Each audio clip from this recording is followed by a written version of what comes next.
Welcome to the unboxing of the PageBlaster. Place the box on a stable surface. Cut the 3 straps holding the box together using scissors and remove them by pulling on each strap individually. Lift the top of the box upwards. Remove the top foams, protecting the embosser's sides by pulling them upwards. The device can now be removed from the bottom foam by grabbing it on both sides and lifting it. Please be sure and save the box and packing materials in the event that the embosser needs to be returned.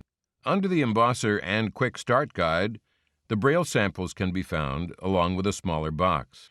In the accessories box, you will find a UK, European, and North American wall cable, a printer USB and a USB extension cable,